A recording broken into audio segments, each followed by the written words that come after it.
educational enrollment has markedly increased. Significant investment in infrastructure has contributed to the growth and attracted foreign direct investment, making Ethiopia one of the leading foreign direct investment destinations in Africa. These are tremendous success and reflect the real commitment of our government and our people to development and progress. Our challenges, however, remain formidable. Our challenges, however, remain formidable. To reform and to reinforce our upward trajectory and achieve even more rapid and sustainable growth, Ethiopia has embarked on a comprehensive reform process since last April, which cuts across politics, economics, and society. We aim to establish a virtuous cycle between these elements and amongst our partners to enable us to meet our challenges in a mutually profitable manner. Ladies and gentlemen, allow me to explain this virtuous path of reform. And our reform is deeply rooted in the philosophy of Madama, an Amharic word for coming together or synergy. Madama is a historic reform to organic change and is building on the gains of the past while reminding us of our rich heritage.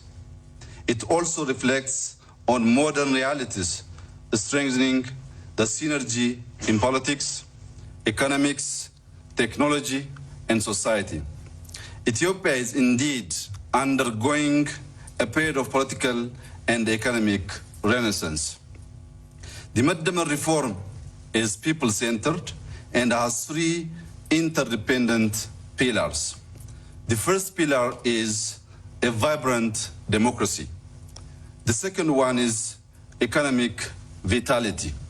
And the third pillar is regional integration and openness to the world. Today, we meet at a time of great opportunity for Ethiopia and for you. In this spirit of partnership, please allow me to briefly address each of these aspects. On the political front, we are working tirelessly to fulfill the constitutional promise of building a democratic and pluralistic political order based on our first pillar, a vibrant democracy. Guided by this principle, we have acted quickly and decisively. In the past 9 months alone, we have released all political prisoners in the thousands. We have also invited individuals and groups based on abroad to return home and join us in a spirit of positive sum, not zero-sum politics.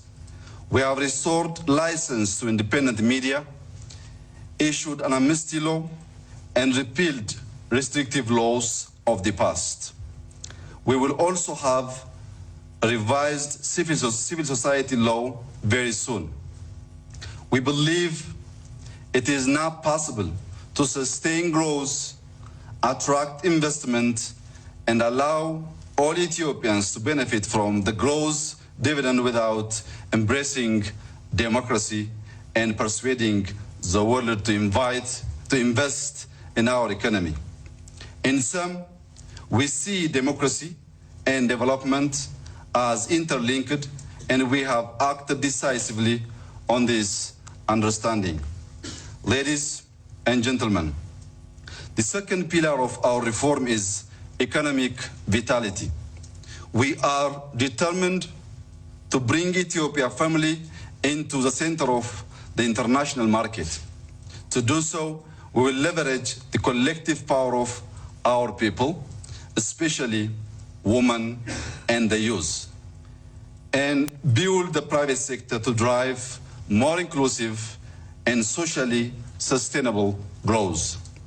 We cannot hope to progress as a nation and as an economy if we disqualify half of our population from full and equal participation. Women are now occupying key government positions, including the Minister of Defense, Minister of Trade, Minister of Transport, and the newly established Minister of Peace. We have achieved gender parity in our cabinet. We now have the first woman as the President of the Federal Supreme Court, and recently our Parliament has elected the first woman head of state in modern Ethiopia.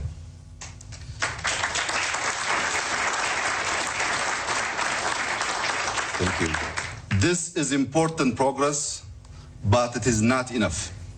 Ethiopia is a large market of over 100 million people, of which 60 million are under the age of 24. With 500,000 school leavers annually, our core objective is to sustain fast-paced economic growth and to create both more and better jobs. We must create the condition to enable a demographic dividend and to harness the potential of our young and energetic population. To do so, we have to invest in the aspirations of our youth by improving educational standards and create fresh opportunities through careful planning and strategic repositioning. This requires unleashing the potential of the private sector. Here are 4 steps that we are taking to make this not mere rhetoric but a firm reality. First, we will make it easier for small and medium-sized enterprises to grow and flourish, since they are the engine room of our economy.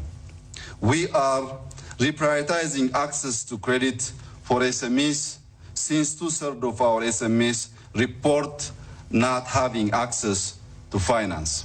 Second, we will ease and mainstream regulations needed to start a business and provide a better policy environment. We will make it easier to do business for everyone who wishes to invest in our country.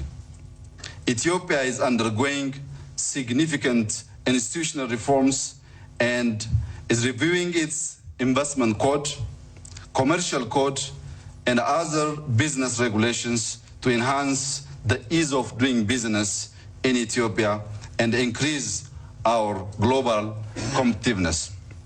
Third, we will make the private sector an integral part of our economy, as it should be. Ethiopia is committed to reforming its state-owned enterprises and crowding in more private capital. We are committed to opening up the economy to international investors in telecom, logistics, energy, aviation, railways, and industrial parks.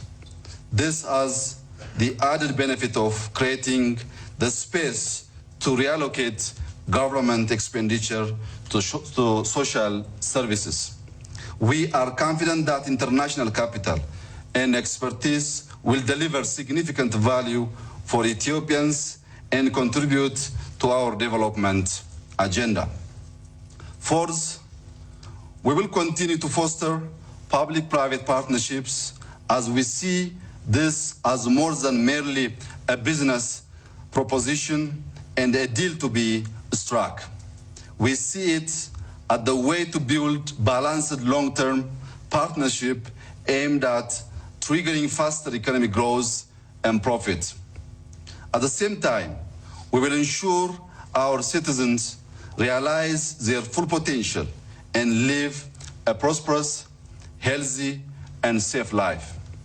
We therefore look to the next generation of public-private partnerships to be more balanced in delivering growth and yield and representing a fresh way to contemplate the relationship between business and government, and offering a shared formula for social and economic growth and inclusiveness.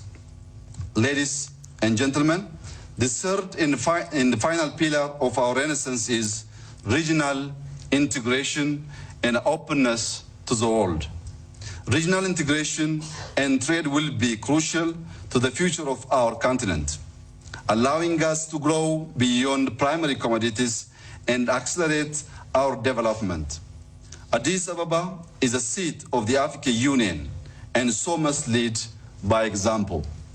Our determination explains our active engagement in discussions on the African continental free trade area and our sense of urgency to finalize Ethiopia's accession to the World Trade Organization. History has demonstrated time and again that neighbors with intimate, rule-based, and a diverse trade and economic relations are unlikely to resort to conflict. That is why we believe integration must be viewed not just as an economic project, but also as crucial to securing peace and reconciliation in the Horn of Africa. The adage from our ancestor is, if you want to go fast, go alone. But if you want to go far, go together. In this spirit, Ethiopia has ended 2 decades of military settlement with Eritrea and is enhancing cooperation with neighboring countries and reconfiguring the geopolitics in our region. Ethiopia believes that an Africa at peace with itself can counteract the chaotic push of mass migration. As such, Ethiopia aims to increase the influx of smart capital into African continent. There is a strong case to be made for investing in our continent. Should prudently consider this option. If just 2% of the 40 trillion USD in OECD pension assets were invested into Africa over the coming 5 years, it would exceed the total foreign direct investment that we have seen in the last 5 years by more than 3 times. For investors considering the record of return, this offers higher than average rewards and diversification of risk. For Ethiopia, it would catalyze transformation. To realize this great opportunity, we appreciate the fundamental need to de-risk our politics and economics, which would reduce the premium sought by prospective investors. Part of that process is to build trust and confidence and to lead by example. I believe that our record over the last year shows this to be so. Dear friends, let me conclude. Ethiopia has embraced a great vision and embarked on bold reforms. Improving the political environment and the business climate is our priority. Building an open society and a vibrant economy is our shared aspiration and our proposition to you, but we must all act fast. Our record over the last 9 months should illustrate our resolves. This is an agenda for action, a blueprint for a model of virtuous and sustainable growth. Looking at what we have accomplished in less than a year, I am optimistic and excited about the opportunities that are ahead. Ethiopians are born runners and we excel in marathons. Take it as a signal of our intention and level of commitment and stamina. Now is our time. Rating agencies forecast, and I quote, that growth will average 8% over 2018 to 2021, making Ethiopia the fastest growing of the sovereign we rate. I say to you, carpe diem, yes, seize the day, but also trust the future. Come and see what we have to offer and invest in our potential. Whether you are an entrepreneur, a CEO, or an industrialist, or just a lover of nature, or history, or beauty, Ethiopia has something for you. I thank you.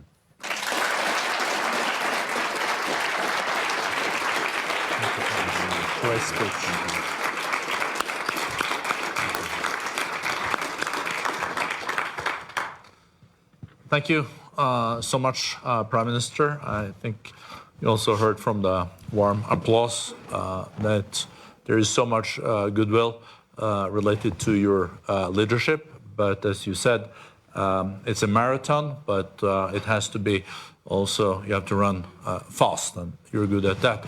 What you don't think about when you come to Addis, if you do run, is the altitude. So for foreigners, it's a big challenge. This morning we had also a session on Ethiopia and your leadership. And one of the experienced humanitarians said that when he was in Ethiopia a year ago and asked his people,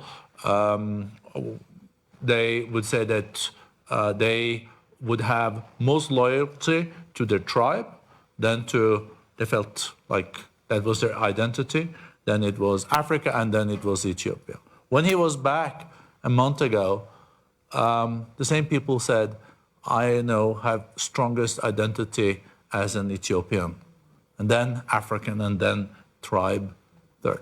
How have you managed to change this in 7 months? I think other leaders could learn.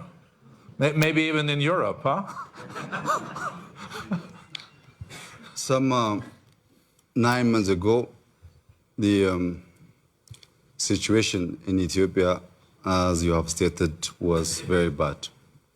The near possibility of state collapse, mainly due to the government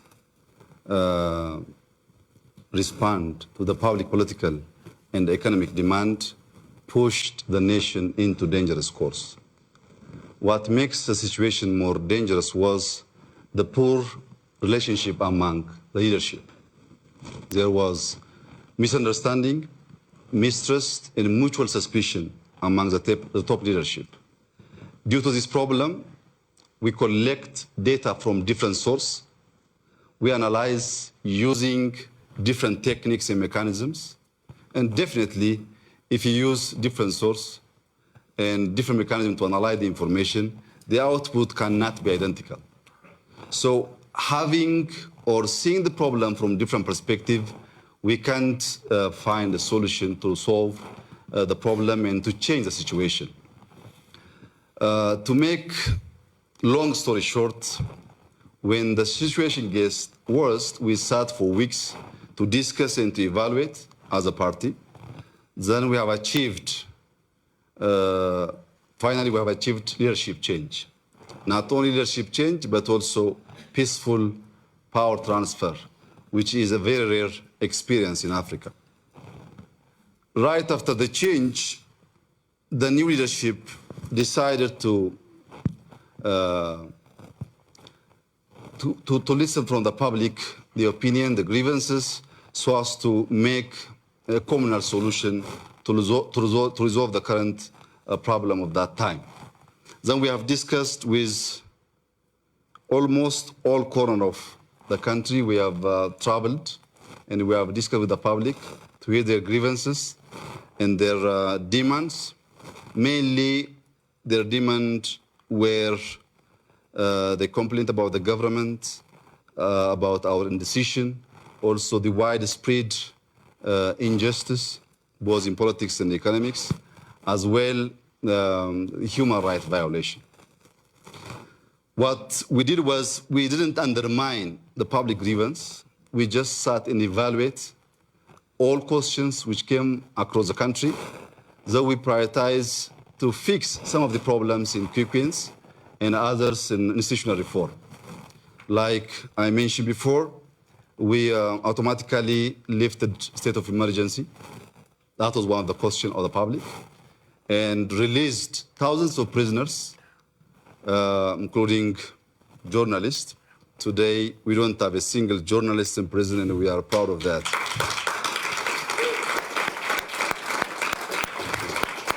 That's also rare these days, huh? If you are open-minded and open-hearted, you can learn. It's not bad sometimes to learn from Africa as well. Anyways, not only this, we also invite all opposition party. We're based abroad. Not only opposition party, but also waged armed struggle against the government. They all